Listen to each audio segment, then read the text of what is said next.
শুনছেন নটার গল্প, গল্পে গল্পে জমজমাট।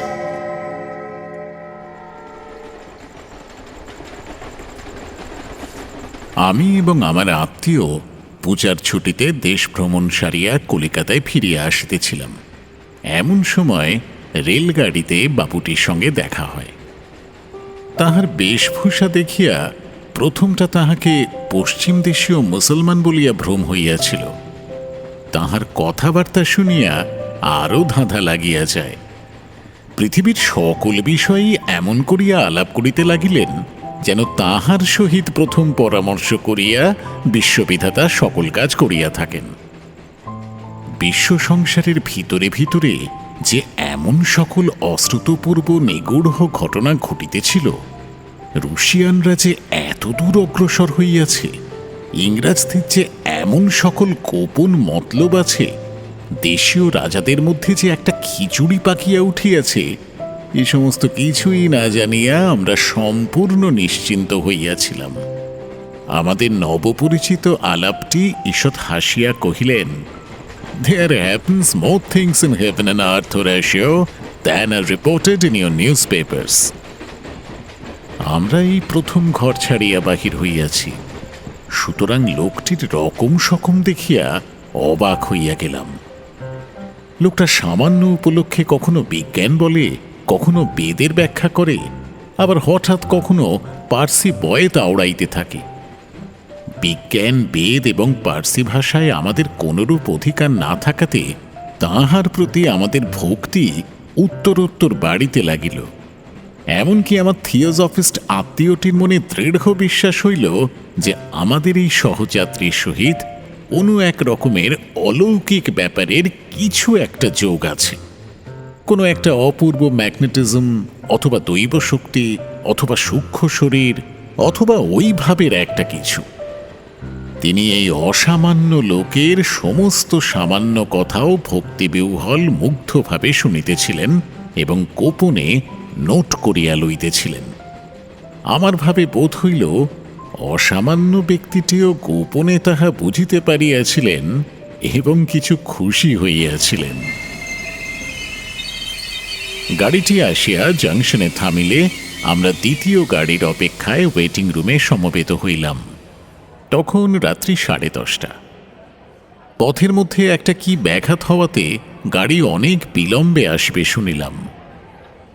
আমি ইতিমধ্যে টেবিলের ওপর বিছানা পাতিয়া ঘুমাইব স্থির করিয়াছি। এমন সময় সেই অসামান্য ব্যক্তিটি নিম্নলিখিত গল্প ফাঁদিয়া বসিলেন। সে রাত্রে আমার আর ঘুম হইল না। রাজ্য চালনার সম্বন্ধে দুই একটা বিষয়ে মতান্তর হওয়াতে আমি জুনাগড়ের কর্ম ছাড়িয়া দিয়া হায়দ্রাবাদে যখন নিজাম সরকারে প্রবেশ করিলাম, তখন আমাকে অল্প বয়স্ক ও মজবুত লোক দেখিয়া প্রথমে বরিচে তুলার মাসুল আদায় নিযুক্ত করিয়া দিল। বরিচ জায়গাটি বড় রমণীয়। নির্জন পাহাড়ের নিচে বড় বড় বনের ভিতর দিয়া সুস্তা নদীটি উপল মুখরিত পথে নিপুণা নর্তকীর মতো পদে পদে বাঁকিয়া বাঁকিয়া দ্রুত নৃত্যে চলিয়া গিয়াছে। ঠিক সেই নদীর ধারেই পাথর বাঁধানো 150 সোপানময় অত্যুচ্চ ঘাটের উপরে একটি শ্বেতপ্রস্তরের প্রাসাদ শৈল পদমূলে একাকী দাঁড়াইয়া আছে। নিকটে কোথাও লোকালয় নাই। বরিচের তুলারহাট এবং গ্রাম এখান হইতে দূরে। প্রায় 250 বৎসর পূর্বে দ্বিতীয় শাহ মাহমুদ ভোগবিলাসের জন্য প্রাসাদটি এই নির্জন স্থানে নির্মাণ করিয়াছিলেন। তখন হইতেই স্নানশালার ফোয়ারার মুখ হইতে গোলাপগন্ধি জলধারা উৎক্ষিপ্ত হইতে থাকিত এবং সেই শিকড় শীতল নিভৃত গৃহের মধ্যে মর্মর খচিত স্নিগ্ধ শিলাসনে বসিয়া কোমল নগ্ন পদপল্লব জলাশয়ের নির্মল জলরাশির মধ্যে প্রসারিত করিয়া তরুণী পারসিক রমণীগণ স্নানের পূর্বে কেশ মুক্ত করিয়া দিয়া সীতার কোলে দ্রাক্ষাবনের গজল গান করিত। এখন আর সে ফোয়ারা খেলে না, সে গান নাই। সাদা পাথরের ওপর শুভ্র চরণের সুন্দর আঘাত পড়ে না। এখন ইহা আমাদের মতো নির্জন বাসপীড়িত সঙ্গিনীহীন মাসুল কালেক্টরের অতি বৃহৎ এবং অতি শূন্য বাসস্থান। কিন্তু আপিসের বৃদ্ধ কেরানি করিম খাঁ আমাকে এই প্রাসাদে বাস করিতে বারংবার নিষেধ করিয়াছিল, বলিয়াছিল, ইচ্ছা হয় দিনের বেলা থাকিবেন, কিন্তু কখনো এখানে রাত্রি যাপন করিবেন না। আমি হাসিয়া উড়াইয়া দিলাম। ভৃত্যেরা বলিল, তাহারা সন্ধ্যা পর্যন্ত কাজ করিবে, কিন্তু রাত্রে এখানে থাকিবে না। আমি বলিলাম, তথাস্তু। এ বাড়ির এমন বদনাম ছিল যে রাত্রে চোরও এখানে আসিতে সাহস করিত না। প্রথম প্রথম আসিয়া এই পরিত্যক্ত পাষাণ প্রাসাদের বিজনতা আমার বুকের উপর যেন একটা ভয়ঙ্কর ভারের মতো চাপিয়া থাকিত। আমি যতটা পারিতাম বাহিরে থাকিয়া অবিশ্রান্ত কাজকর্ম করিয়া রাত্রে ঘরে ফিরিয়া শ্রান্ত দেহে নিদ্রা দিতাম। কিন্তু সপ্তাহখানেক না যাইতেই বাড়িটার এক অপূর্ব নেশা আমাকে ক্রমশ আক্রমণ করিয়া ধরিতে লাগিল। আমার সে অবস্থা বর্ণনা করাও কঠিন এবং সে কথা লোককে বিশ্বাস করানোও শক্ত। সমস্ত বাড়িটা একটা সজীব পদার্থের মতো আমাকে তাহার জঠরস্থ মোহরসে অল্পে অল্পে যেন জীর্ণ করিতে লাগিল। বোধহয় এ বাড়িতে পদার্পণ মাত্রেই এই প্রক্রিয়ার আরম্ভ হইয়াছিল। কিন্তু আমি যেদিন সচেতনভাবে প্রথম ইহার সূত্রপাত অনুভব করি, সেদিনকার কথা আমার স্পষ্ট মনে আছে। তখন গ্রীষ্মকালের আরম্ভে বাজার নরম। আমার হাতে কোনো কাজ ছিল না। সূর্যাস্তের কিছু পূর্বে আমি সেই নদী তীরে ঘাটের নিম্নতলে একটা আরাম কেদারা লইয়া বসিয়াছি। তখন সুস্তা নদী শীর্ণ হইয়া আসিয়াছে। ওপারে অনেকখানি বালুতট অপরাহ্নের আভায় রঙিন হইয়া উঠিয়াছে। এপারে ঘাটের সোপানমূলে স্বচ্ছ অগভীর জলের তলে নুড়িগুলি ঝিকঝিক করিতেছে। সেদিন কোথাও বাতাস ছিল না। নিকটের পাহাড়ে বনতুলসী, পুদিনা ও মৌরির জঙ্গল হইতে একটা ঘন সুগন্ধ উঠিয়া স্থির আকাশকে ভারাক্রান্ত করিয়া রাখিয়াছিল। সূর্য যখন গিরিশিখরের অন্তরালে অবতীর্ণ হইল, তৎক্ষণাৎ দিবসের নাট্যশালার একটা দীর্ঘ ছায়া জবনিকা পড়িয়া গেল। এখানে পর্বতের ব্যবধান থাকাতে সূর্যাস্তের সময় আলো আঁধারের সম্মিলন অধিকক্ষণ স্থায়ী হয় না। ঘোড়ায় চড়িয়া একবার ছুটিয়া বেড়াইয়া আসিব মনে করিয়া উঠিব উঠিব করিতেছি, এমন সময় সিঁড়িতে পায়ের শব্দ শুনিতে পাইলাম। পিছনে ফিরিয়া দেখিলাম কেহ নাই। ইন্দ্রিয়ের ভ্রম মনে করিয়া পুনরায় ফিরিয়া বসিতেই একেবারে অনেকগুলি পায়ের শব্দ শোনা গেল, যেন অনেকে মিলিয়া ছুটাছুটি করিয়া নামিয়া আসিতেছে। ঈষৎ ভয়ের সহিত এক অপরূপ পুলক মিশ্রিত হইয়া আমার সর্বাঙ্গ পরিপূর্ণ করিয়া তুলিল। যদিও আমার সম্মুখে কোনো মূর্তি ছিল না, তথাপি স্পষ্ট প্রত্যক্ষপথ মনে হইল যে এই গ্রীষ্মের সায়াহ্নে একদল প্রমোদ চঞ্চল নারী সুস্তার জলের মধ্যে স্নান করিতে নামিয়াছে। যদিও সেই সন্ধ্যাকালে নিস্তব্ধ গিরিতটে, নদী তীরে, নির্জন প্রাসাদে কোথাও কিছুমাত্র শব্দ ছিল না, তথাপি আমি যেন স্পষ্ট শুনিলাম নির্ঝরের শতধারার মতো সকৌতুক কলহাস্যের সহিত পরস্পরের দ্রুত অনুধাবন করিয়া আমার পার্শ্ব দিয়া স্নানার্থিনীরা চলিয়া গেল। আমাকে যেন লক্ষ্য করিল না। তাহারা যেমন আমার নিকট অদৃশ্য, আমিও যেন সেইরূপ তাহাদের নিকট অদৃশ্য। নদী পূর্ববৎ স্থির ছিল, কিন্তু আমার নিকট স্পষ্ট বোধ হইল স্বচ্ছ তোয়ার অগভীর স্রোত অনেকগুলি বলয় সিঞ্চিত বাহু বিক্ষেপে বিক্ষুব্ধ হইয়া উঠিয়াছে। হাসিয়া হাসিয়া সখীগণ পরস্পরের গায়ে জল ছুঁড়িয়া মারিতেছে এবং সন্তরণকারিণীদের পদাঘাতে জলবিন্দু রাশি মুক্তামুষ্টির মতো আকাশে ছিটিয়া পড়িতেছে। আমার পক্ষের মধ্যে এক প্রকার কম্পন হইতে লাগিল। সে উত্তেজনা, ভয়ের কি আনন্দের কি কৌতূহলের ঠিক বলিতে পারি না। বড় ইচ্ছা হইতে লাগিল ভালো করিয়া দেখি, কিন্তু সম্মুখে দেখিবার কিছু ছিল না। মনে হইল ভালো করিয়া কান পাতিলেই উহাদের কথা সমস্তই স্পষ্ট শোনা যাইবে, কিন্তু একান্ত মনে কান পাতিয়া কেবল অরণ্যের ঝিল্লির রব শোনা যায়।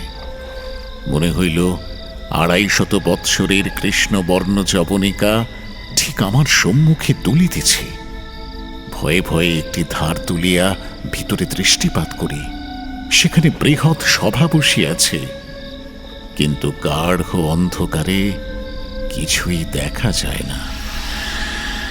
হঠাৎ গুমট ভাঙিয়া হু হু করিয়া একটা বাতাস দিল।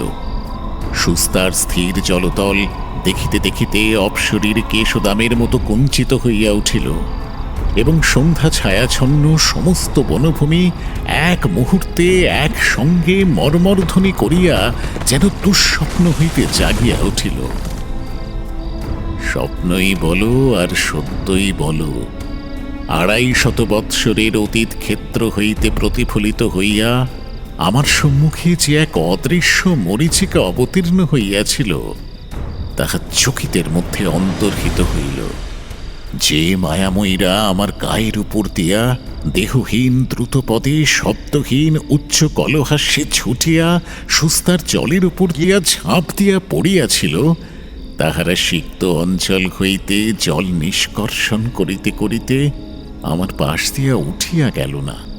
বাতাসে যেমন করিয়া গন্ধ উড়াইয়া লইয়া যায়, বসন্তের এক নিঃশ্বাসে তাহারা তেমনি করিয়া উড়িয়া চলিয়া গেল।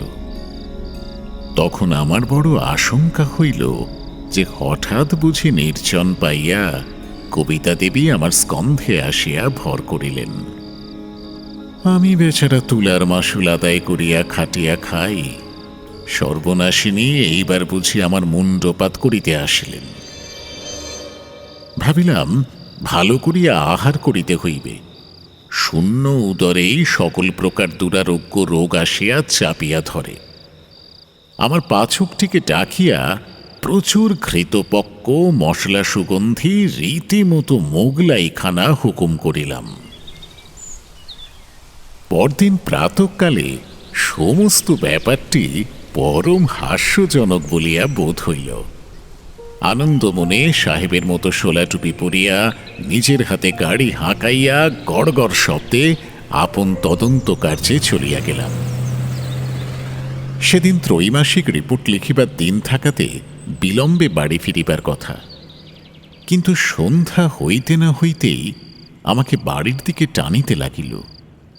কে টানিতে লাগিল বলিতে পারি না, কিন্তু মনে হইল আর বিলম্ব করা উচিত হয় না। মনে হইল সকলে বসিয়া আছে। রিপোর্ট অসমাপ্ত রাখিয়া শোলার টুপি মাথায় দিয়া সেই সন্ধ্যা ধূসর তরুচ্ছায়া ঘন নির্জন পথ রথচক্র শব্দে সচকিত করিয়া সেই অন্ধকার শৈলান্তবর্তী নিস্তব্ধ প্রকাণ্ড প্রাসাদে গিয়া উত্তীর্ণ হইলাম। সিঁড়ির উপরে সম্মুখের ঘরটি অতি বৃহৎ। 3 সারি বড় বড় থামের উপর কারুকার্য খচিত খিলানে বিস্তীর্ণ ছাদ ধরিয়া রাখিয়াছে। এই প্রকাণ্ড ঘরটি আপনার বিপুল শূন্যতা ভরে অহর্নিশি গম গম করিতে থাকে। সেদিন সন্ধ্যার প্রাক্কালে তখনও প্রদীপ জ্বালানো হয় নাই। দরজা ঠেলিয়া আমি সেই বৃহৎ ঘরে যেমন প্রবেশ করিলাম, অমনি মনে হইল ঘরের মধ্যে যেন ভারী একটা বিপ্লব বাঁধিয়া গেল, যেন হঠাৎ সভা ভঙ্গ করিয়া চারিদিকের দরজা জানলা ঘর পথ বারান্দা দিয়া কে কোন দিকে পলাইল তাহার ঠিকানা নাই। আমি কোথাও কিছু না দেখিতে পাইয়া অবাক হইয়া দাঁড়াইয়া রহিলাম। শরীর এক প্রকার আবেশে রোমাঞ্চিত হইয়া উঠিল, যেন বহু দিবসের লুপ্তাবশিষ্ট মাথা ঘষা ও আতরের মৃদু গন্ধ আমার নাসার মধ্যে প্রবেশ করিতে লাগিল। আমি সেই দ্বীপহীন জনহীন প্রকাণ্ড ঘরের প্রাচীন প্রস্তর স্তম্ভ শ্রেণীর মাঝখানে দাঁড়াইয়া শুনিতে পাইলাম ঝরঝর শব্দে ফোয়ারার জল সাদা পাথরের উপরে আসিয়া পড়িতেছে। সেতারে কিশোর বাজিতেছে বুঝিতে পারিতেছি না। কোথাও বা স্বর্ণভূষণের সিঞ্জিত, কোথাও বা নূপুরের নিক্কণ, কখনো বা বৃহৎ তাম্র ঘণ্টায় প্রহর বাজিবার শব্দ, অতি দূরে নহবতের আলাপ, বাতাসে দোদুল্যমান ঝাড়ের স্ফটিক দোলক কুলির ঠুনঠুন ধ্বনি, বারান্দা হইতে খাঁচার বুলবুলের গান, বাগান হইতে পোষা সারসের ডাক আমার চতুর্দিকে একটা প্রেত লোকের রাগিনী সৃষ্টি করিতে লাগিল। আমার এমন একটা মোহ উপস্থিত হইল, মনে হইল এই অস্পৃশ্য অগম্য অবাস্তব ব্যাপারই জগতে একমাত্র সত্য, আর সমস্তই মিথ্যা মরীচিকা। আমি অর্থাৎ আমি যে শ্রীযুক্ত অমুক, ঈশ্বর অমুকের জ্যেষ্ঠ পুত্র, তুলার মাসুল সংগ্রহ করিয়া 450 টাকা বেতন পাই, আমি যে সোলার টুপি এবং খাটো কর্তা পরিয়া টমটম হাঁকাইয়া আপিস করিতে চাই, এই সমস্তই আমার কাছে এমন অদ্ভুত হাস্যকর অমূলক মিথ্যা কথা বলিয়া বোধ হইল যে আমি সেই বিশাল নিস্তব্ধ অন্ধকার ঘরের মাঝখানে দাঁড়াইয়া হা হা হা হা করিয়া হাসিয়া উঠিলাম। তখনই আমার মুসলমান ভৃত্য প্রজ্বলিত কেরোসিন ল্যাম্প হাতে করিয়া ঘরের মধ্যে প্রবেশ করিল। সে আমাকে পাগল মনে করিল কিনা জানি না, কিন্তু তৎক্ষণাৎ আমার স্মরণ হইল যে আমি ঈশ্বর অমুক চন্দ্রের জ্যেষ্ঠ পুত্র শ্রীযুক্ত অমুক নাথি বটে। ইহাও মনে করিলাম যে জগতের ভিতরে অথবা বাহিরে কোথাও অমূর্ত ফোয়ারা নিত্যকাল উৎসারিত ও অদৃশ্য অঙ্গুলির আঘাতে কোনো মায়া সেতারে অনন্ত রাগিনী ধ্বনিত হইতেছে কিনা, তাহা আমাদের মহাকবি এবং কবিবরেরাই বলিতে পারেন।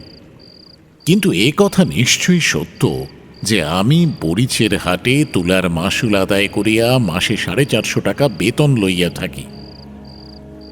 তখন আবার আমার পূর্বক্ষণের অদ্ভুত মোহ স্মরণ করিয়া কেরোসিন প্রদীপ্ত ক্যাম্প টেবিলের কাছে খবরের কাগজ লইয়া সকৌতুকে হাসিতে লাগিলাম। খবরের কাগজ পড়িয়া এবং মোগলাই খানা খাইয়া একটি ক্ষুদ্র কোণের ঘরে প্রদীপ নিভাইয়া দিয়া বিছানায় গিয়া শয়ন করিলাম। আমার সম্মুখবর্তী খোলা জানালার ভিতর দিয়া অন্ধকার বনবেষ্টিত আড়ালি পর্বতের ঊর্ধ্বদেশের একটি অত্যুজ্জ্বল নক্ষত্র সহস্র কোটি যোজন দূর আকাশ হইতে সেই অতি তুচ্ছ ক্যাম্পখাটের উপর শ্রীযুক্ত মাসুল কালেক্টরকে এক দৃষ্টে নিরীক্ষণ করিয়া দেখিতেছিল। ইহাতে আমি বিস্ময় ও কৌতুক অনুভব করিতে করিতে কখন যে ঘুমাইয়া পড়িয়াছিলাম বলিতে পারি না। কতক্ষণ ঘুমাইয়াছিলাম তাহাও জানি না। সহসা একসময় শিহরিয়া জাগিয়া উঠিলাম। ঘরে যে কোনো শব্দ হইয়াছিল তাহা নহে, কোনো যে লোক প্রবেশ করিয়াছিল তাহাও দেখিতে পাইলাম না। অন্ধকার পর্বতের উপর হইতে অনিমেষ নক্ষত্রটি অস্তমিত হইয়াছে এবং কৃষ্ণপক্ষের ক্ষীণ চন্দ্রালোক অনধিকার সংকুচিত ম্লানভাবে আমার বাতায়ন পথে প্রবেশ করিয়াছে। কোনো লোককেই দেখিলাম না, তবু যেন আমার স্পষ্ট মনে হইল কে একজন আমাকে আস্তে আস্তে ঠেলিতেছে। আমি জাগিয়া উঠিতেই সে কোনো কথা না বলিয়া কেবল যেন তাহার অঙ্গুরি খচিত 5 অঙ্গুলির ইঙ্গিতে অতি সাবধানে তাহার অনুসরণ করিতে আদেশ করিল। আমি অত্যন্ত চুপি চুপি উঠিলাম।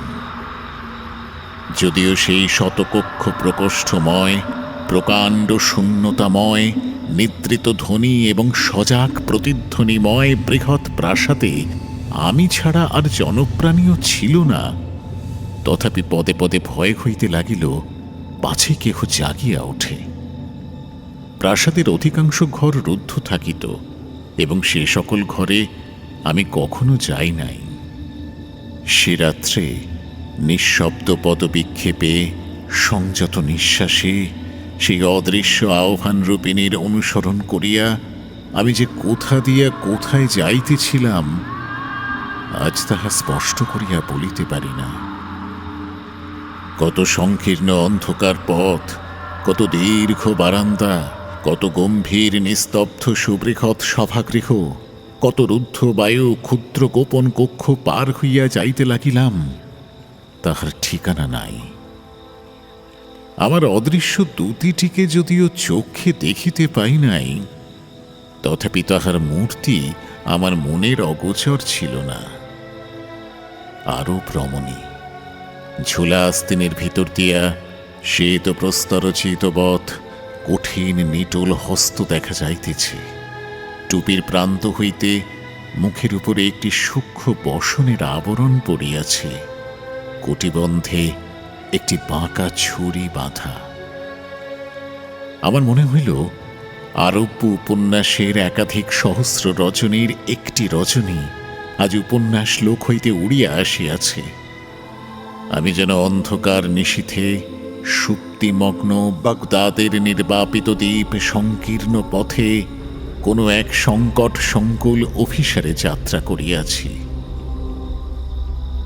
অবশেষে আমার দুটি একটি ঘন নীল পর্দার সম্মুখে সহসা থমকিয়া দাঁড়াইয়া যেন নিম্নে অঙ্গুলি নির্দেশ করিয়া দেখাইল। নিম্নে কিছুই ছিল না, কিন্তু ভয়ে আমার পক্ষের রক্ত স্তম্ভিত হইয়া গেল। আমি অনুভব করিলাম সেই পর্দার সম্মুখে ভূমিতলে কিংখাবের সাজ পরা একটি ভীষণ কাফরি খোঁজা কোলের ওপর খোলা তলোয়ার লইয়া দুই পা ছড়াইয়া দিয়া বসিয়া ঢুলিতেছে। দুটি লঘু গতিতে তাহার দুই পা টেঙাইয়া পর্দার এক প্রান্ত দেশ তুলিয়া ধরিল। ভিতর হইতে একটি পারস্য গালিচা পাতা ঘরের কিয়দংশ দেখা গেল। তক্তের উপরে কে বসিয়া আছে দেখা গেল না, কেবল জাফরান রঙের স্ফীত পায়জামার নিম্নভাগে জরির চটি পরা দুইখানি ক্ষুদ্র সুন্দর চরণ গোলাপি মখমল আসনের উপর অলসভাবে স্থাপিত রহিয়াছে দেখিতে পাইলাম। মেঝের এক পার্শ্বে একটি নীলাভ স্ফটিক পাত্রে কতগুলি আপেল, নাশপাতি, নারাঙ্গি এবং প্রচুর আঙুরের গুচ্ছ সজ্জিত রহিয়াছে, এবং তাহার পার্শ্বে দুইটি ছোট পেয়ালা ও একটি স্বর্ণাভ মদিরার কাচপাত্র অতিথির জন্য অপেক্ষা করিয়া আছে। ঘরের ভিতর হইতে একটা অপূর্ব ধূপের এক প্রকার মাদক সুগন্ধি ধূম আসিয়া আমাকে বেউহল করিয়া দিল। আমি কম্পিত বক্ষে সেই খোঁজার প্রসারিত পদত্বয় যেমন লঙ্ঘন করিতে গেলাম, অমনি সে চমকিয়া জাগিয়া উঠিল।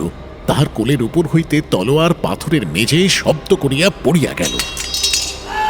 সহসা একটা বিকট চিৎকার শুনিয়া চমকিয়া দেখিলাম আমার সেই ক্যাম্প খাটের উপরে ঘরমাক্ত কলেবরে বসিয়া আছি। ভোরের আলোয় কৃষ্ণপক্ষের খণ্ড চাঁদ জাগরণ ক্লিষ্ট রোগীর মতো পাণ্ডুবর্ণ হইয়া গেছে, এবং আমাদের পাগলা মেহের আলী তাহার প্রাত্যহিক প্রথা অনুসারে প্রত্যুষের জনশূন্য পথে তফাত যাও, তফাত যাও বলে চিৎকার করতে করিতে চলিয়াছে।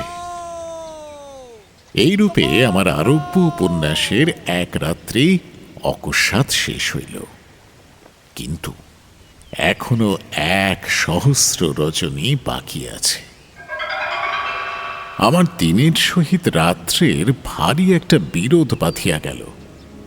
দিনের বেলায় শ্রান্ত ক্লান্ত দেহে কর্ম করিতে যাইতাম এবং শূন্য স্বপ্নময়ী মায়াবিনী রাত্রিকে অভিসম্পাত করিতে থাকিতাম। আবার সন্ধ্যার পরে আমার দিনের বেলাকার কর্মবদ্ধ অস্তিত্বকে অত্যন্ত তুচ্ছ, মিথ্যা এবং হাস্যকর বলিয়া বোধ হইত। সন্ধ্যার পরে আমি একটা নেশার জালের মধ্যে বিহ্বলভাবে জড়াইয়া পড়িতাম। শত শত বৎসর পূর্বেকার কোনো এক অলিখিত ইতিহাসের অন্তর্গত আর একটা অপূর্ব ব্যক্তি হইয়া উঠিতাম।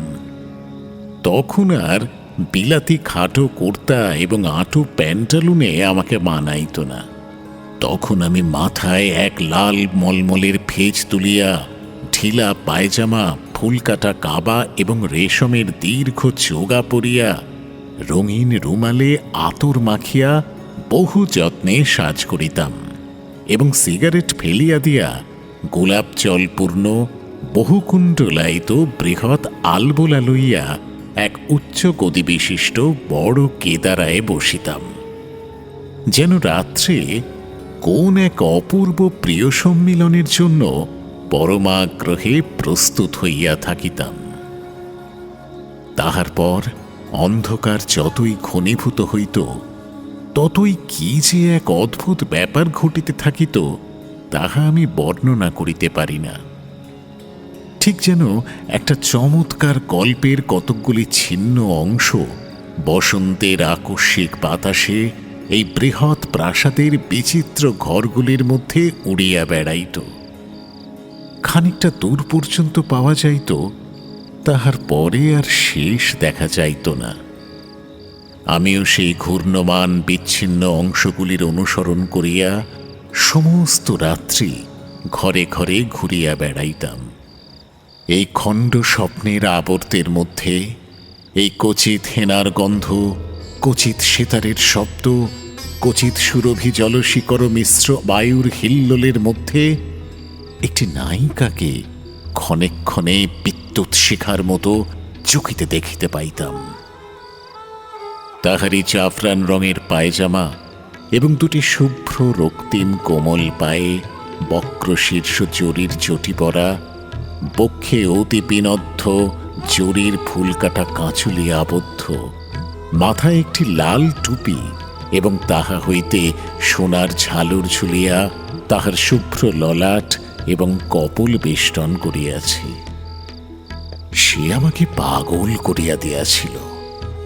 আমি তাহারই অভিসারে প্রতি রাত্রে নিদ্রার রসাতল রাজ্যে স্বপ্নের জটিল পথসঙ্কুল মায়াপুরীর মধ্যে গলিতে গলিতে কক্ষে কক্ষে ভ্রমণ করিয়া বেড়াইয়াছি। এক একদিন সন্ধ্যার সময় বড় আয়নার দুই দিকে বাতি জ্বালাইয়া যত্নপূর্বক শাহজাদার মতো সাজ করিতেছি, এমন সময় হঠাৎ দেখিতে পাইতাম আয়নায় আমার প্রতিবিম্বের পার্শ্বে ক্ষণিকের জন্য সেই তরুণী ইরানীর ছায়া আসিয়া পড়িল। পলকের মধ্যে গ্রীবা বাঁকাইয়া তাহার ঘন কৃষ্ণ বিপুল চক্ষু তারকায় সুগভীর আবেগ তীব্র বেদনাপূর্ণ আগ্রহ কটাক্ষপাত করিয়া সরস সুন্দর বিম্বাধরে একটি অস্ফুট ভাষার আভাস মাত্র দিয়া লঘু ললিত নৃত্যে আপন যৌবন পুষ্পিত দেহলতাটিকে দ্রুত বেগে ঊর্ধ্বাভিমুখে আবর্তিত করিয়া মুহূর্তকালের মধ্যে বেদনা, বাসনা ও বিভ্রমের হাস্য কটাক্ষ ও ভূষণ জ্যোতির স্ফুলিঙ্গ বৃষ্টি করিয়া দিয়া দর্পণে মিলাইয়া গেল। গিরিকাননের সমস্ত সুগন্ধ লুণ্ঠন করিয়া একটা উত্তাম বায়ুর উচ্ছ্বাস আসিয়া আমার দুইটা বাতি নিবাইয়া দিত। আমি সাজসজ্জা ছাড়িয়া দিয়া বেশগৃহের প্রান্তবর্তী শয্যাতলে পুলকিত দেহে মুদ্রিত নেত্রে শয়ন করিয়া থাকিতাম। আমার চারিদিকে সেই বাতাসের মধ্যে, সেই আড়ালি গিরিকুঞ্জের সমস্ত মিশ্রিত সৌরভের মধ্যে যেন অনেক আদর, অনেক চুম্বন, অনেক কোমল করস্পর্শ নিভৃত অন্ধকার পূর্ণ করিয়া ভাসিয়া বেড়াইত। কানের কাছে অনেক কলগুঞ্জন শুনিতে পাইতাম। আমার কপালের ওপর সুগন্ধ নিঃশ্বাস আসিয়া পড়িত এবং আমার কপলে একটি মৃদু সৌরভ রমণীয় সুকোমল ওড়না বারংবার উড়িয়া উড়িয়া আসিয়া স্পর্শ করিত। অল্পে অল্পে যেন একটি মোহিনী সর্পিণী তাহার মাদক বেষ্টনে আমার সর্বাঙ্গ বাঁধিয়া ফেলিত। আমি গাঢ় নিঃশ্বাস ফেলিয়া অসাড় দেহে সুগভীর নিদ্রায় অভিভূত হইয়া পড়িতাম। একদিন অপরাহ্নে আমি ঘোড়ায় চড়িয়া বাহির হইব সংকল্প করিলাম। কে আমাকে নিষেধ করিতে লাগিল জানি না, কিন্তু সেদিন নিষেধ মানিলাম না। একটা কাষ্ঠদণ্ডে আমার সাহেবী হ্যাট এবং খাটো কর্তা তুলিতেছিল। পাড়িয়া লইয়া পরিবার উপক্রম করিতেছি, এমন সময় সুস্তা নদীর বালি এবং আড়ালি পর্বতের শুষ্ক পল্লব রাশির ধ্বজা তুলিয়া হঠাৎ একটা প্রবল ঘূর্ণা বাতাস আমার সেই কর্তা এবং টুপি ঘুরাইতে ঘুরাইতে লইয়া চলিল, এবং একটা অত্যন্ত সুমিষ্ট কলহাস্য সেই হাওয়ার সঙ্গে ঘুরিতে ঘুরিতে কৌতুকের সমস্ত পর্দায় পর্দায় আঘাত করিতে করিতে উচ্চ হইতে উচ্চতর সপ্তকে উঠিয়া সূর্যাস্ত লোকের কাছে গিয়া মিলাইয়া গেল। সেদিন আর ঘোড়ায় চড়া হইল না, এবং তাহার পরদিন হইতে সেই কৌতুকাবহ খাটো কর্তা এবং সাহেবী হ্যাট পরা একেবারে ছাড়িয়া দিয়াছি।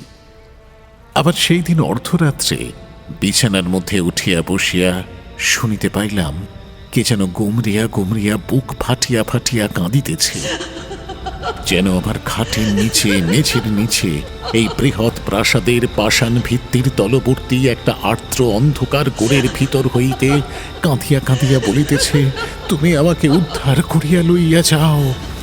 কঠিন মায়া, গভীর নিদ্রা, নিষ্ফল স্বপ্নের সমস্ত দ্বার ভাঙিয়া ফেলিয়া তুমি আমাকে ঘোড়ায় তুলিয়া তোমার বুকের কাছে চাপিয়া ধরিয়া বনের ভিতর দিয়া, পাহাড়ের উপর দিয়া, নদী পার হইয়া তোমাদের সূর্যালোকিত ঘরের মধ্যে আমাকে লইয়া যাও, আমাকে উদ্ধার করো। আমি কে? আমি কেমন করিয়া উদ্ধার করিব? আমি এই ঘূর্ণমান পরিবর্তমান স্বপ্ন প্রবাহের মধ্য হইতে কোন মৎস্যমানা কামনা সুন্দরীকে তীরে টানিয়া তুলিব? তুমি কবে ছিলে, কোথায় ছিলে হে দিব্যরূপিণী?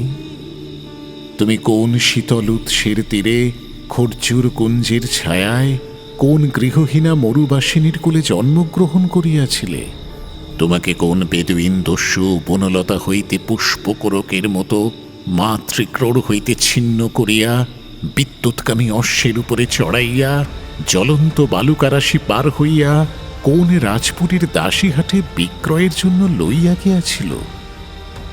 সেখানে কোন বাদশাহের ভৃত্য তোমার নববিকশিত সলোচ্চ কাতর যৌবন শোভা নিরীক্ষণ করিয়া স্বর্ণমুদ্রা গনিয়া দিয়া সমুদ্র পার হইয়া তোমাকে সোনার শিবিকায় বসাইয়া প্রভু গৃহের অন্তঃপুরে উপহার দিয়াছিল?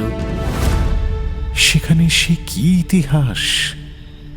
সেই সারঙ্গীর সঙ্গীত, নূপুরের নিক্কণ এবং সিরাজের সুবর্ণ মদিরার মধ্যে মধ্যে ছুরির ঝলক, বিষের জ্বালা, কটাক্ষের আঘাত, কি অসীম ঐশ্বর্য, কি অনন্ত কারাগার!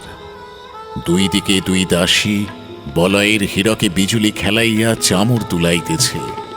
শাহেনশাহ বাদশাহ শুভ্র চরণের তলে মণিমুক্তা খচিত পাদুকার কাছে লুটাইতেছে।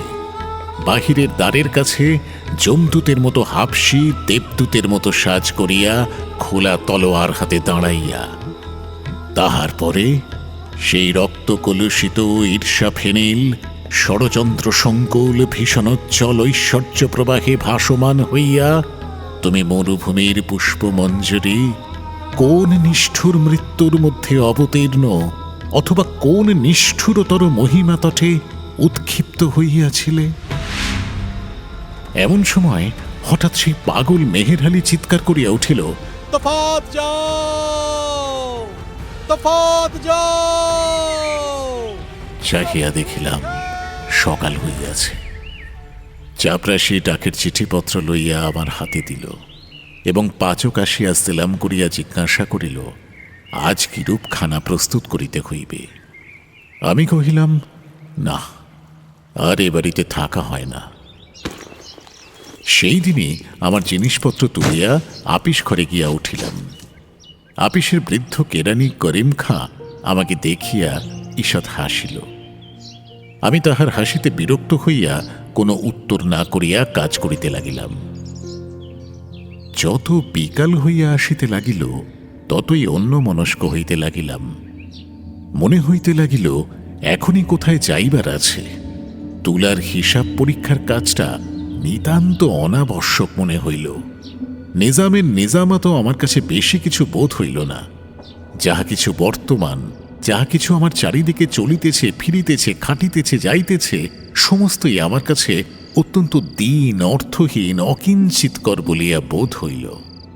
আমি কলম ছুঁড়িয়া ফেলিয়া বৃহৎ খাতা বন্ধ করিয়া তৎক্ষণাৎ টমটম চড়িয়া ছুটিলাম। দেখিলাম টমটম ঠিক গোধূলি মুহূর্তে আপনি সেই পাষাণ প্রাসাদের দ্বারের কাছে গিয়া থামিল। দ্রুতপদে সিঁড়িগুলি উত্তীর্ণ হইয়া ঘরের মধ্যে প্রবেশ করিলাম। আজ সমস্ত নিস্তব্ধ। অন্ধকার ঘরগুলি যেন রাগ করিয়া মুখ ভার করিয়া আছে। অনুতাপে আমার হৃদয় উদ্বেলিত হইয়া উঠিতে লাগিল, কিন্তু কাহাকে জানাইব, কাহার নিকট মার্জনা চাহিব, খুঁজিয়া পাইলাম না। আমি শূন্য মনে অন্ধকার ঘরে ঘরে ঘুরিয়া বেড়াইতে লাগিলাম। ইচ্ছা করিতে লাগিল একখানা যন্ত্র হাতে লইয়া কাহাকেও উদ্দেশ করিয়া গান গাহি, বলি, হে বহ্নি, যে পতঙ্গ তোমাকে ফেলিয়া পলাইবার চেষ্টা করিয়াছিল সে আবার মরিবার জন্য আসিয়াছে। এবার তাহাকে মার্জনা করো, তাহার দুই পক্ষ দগ্ধ করিয়া দাও, তাহাকে ভস্মসাৎ করিয়া ফেলো। হঠাৎ উপর হইতে আমার কপালে 2 ফোঁটা অশ্রু জল পড়িল।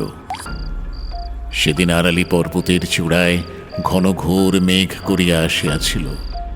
অন্ধকার অরণ্য এবং সুস্তার মসিবর্ণ জল একটি ভীষণ প্রতীক্ষায় স্থির হইয়াছিল।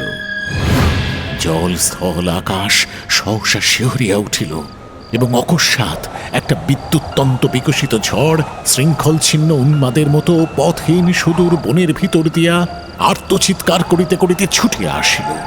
প্রাসাদের বড় বড় শূন্য ঘরগুলো সমস্ত দ্বার আছড়াইয়া তীব্র বেদনায় হুহু করিয়া কাঁদিতে লাগিল।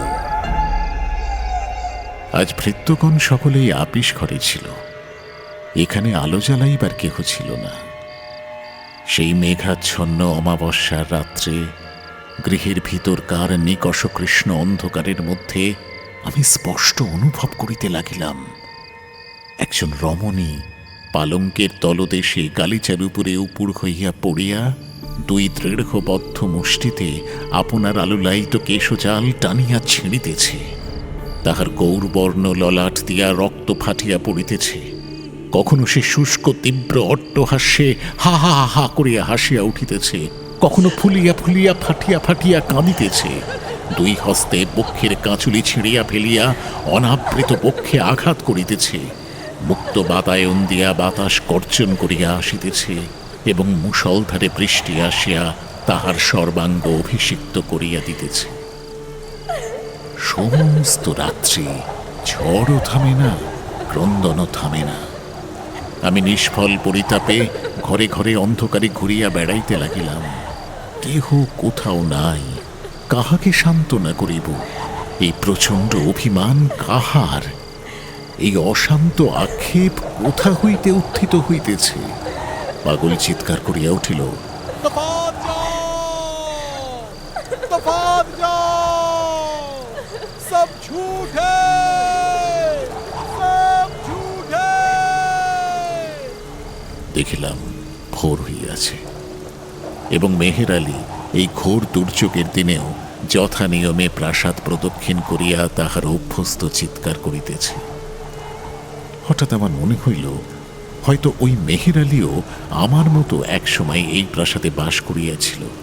এখন পাগল হইয়া বাহির হইয়াও এই পাষাণ রাক্ষসের মোহে আকৃষ্ট হইয়া প্রত্যহ প্রত্যুষে প্রদক্ষিণ করিতে আসে। আমি তৎক্ষণাৎ সেই বৃষ্টিতে পাগলার নিকট ছুটিয়া গিয়া তাহাকে জিজ্ঞাসা করিলাম, মেহের আলী, ক্যা ঝুঠ হ্যায় রে? সে আমার কথায় কোনো উত্তর না করিয়া আমাকে ঠেলিয়া ফেলিয়া অজগরের কবলের চতুর্দিকে ঘূর্ণমান মহাবিষ্ট পক্ষীর ন্যায় চিৎকার করিতে করিতে বাড়ির চারিদিকে ঘুরিতে লাগিল। কেবল প্রাণপণে নিজেকে সতর্ক করিবার জন্য বারংবার বলিতে লাগিল, তফাৎ যাও, তফাৎ যাও, সব ঝুঠ হ্যায়, সব ঝুঠ হ্যায়। আমি সেই জলঝড়ের মধ্যে পাগলের মতো আপিসে গিয়া করিম খাঁকে ডাকিয়া বলিলাম, ইহার অর্থ কি? আমাকে খুলিয়া বলো। বৃদ্ধ যাহা কহিল তাহার মর্মার্থ এই, একসময় ওই প্রাসাদে অনেক অতৃপ্ত বাসনা, অনেক উন্মত্ত সম্ভোগের শিখা আলোড়িত হইত। সেই সকল চিত্তদাহে, সেই সকল নিষ্ফল কামনার অভিশাপে এই প্রাসাদের প্রত্যেক প্রস্তরখণ্ড ক্ষুধার্ত তৃষার্ত হইয়া আছে। সজীব মানুষ পাইলে তাহাকে লালায়িত পিশাচের মতো খাইয়া ফেলিতে চায়। যাহারা ত্রিরাত্রি ওই প্রাসাদে বাস করিয়াছে, তাহাদের মধ্যে কেবল মেহের আলী পাগল হইয়া বাহির হইয়া আসিয়াছে। এ পর্যন্ত আর কেহ তাহার গ্রাস এড়াইতে পারে নাই। আমি জিজ্ঞাসা করিলাম, আমার আমার উদ্ধারের কি কোনো পথ নাই? বৃদ্ধ কহিল, একটিমাত্র উপায় আছে, তাহা অত্যন্ত দুরূহ। তাহা তোমাকে বলিতেছি, কিন্তু তৎপূর্বে ওই গুলবাগের একটি ইরানি কৃতদাসীর পুরাতন ইতিহাস বলা আবশ্যক। তেমন আশ্চর্য এবং তেমন হৃদয় বিতারক ঘটনা সংসারে আর কখনো ঘটে নাই। এমন সময় কুলিরা আসিয়া খবর দিল গাড়ি আসিতেছে। এত শীঘ্র? তাড়াতাড়ি বিছানাপত্র বাঁধিতে বাঁধিতে গাড়ি আসিয়া পড়িল। সে গাড়ির ফার্স্ট ক্লাসে একজন সুপ্তথিত ইংরাজ জানালা হইতে মুখ বাড়াইয়া স্টেশনের নাম পড়িবার চেষ্টা করিতেছিল। আমাদের সহযাত্রী বন্ধুটিকে দেখিয়াই হ্যালো বলিয়া চিৎকার করিয়া উঠিল এবং নিজের গাড়িতে তুলিয়া লইল। আমরা সেকেন্ড ক্লাসে উঠিলাম। বাবুটি কে খবর পাইলাম না, গল্পেরও শেষ শোনা হইল না। আমি বলিলাম, লোকটা আমাদিগকে বোকার মতো দেখিয়া কৌতুক করিয়া ঠকাইয়া গেল। গল্পটা আগা গোড়া বানানো। এই তর্কের উপলক্ষে আমার থিওজফিস্ট আত্মীয়টির সহিত আমার জন্মের মতো বিচ্ছেদ ঘটিয়া গেছে।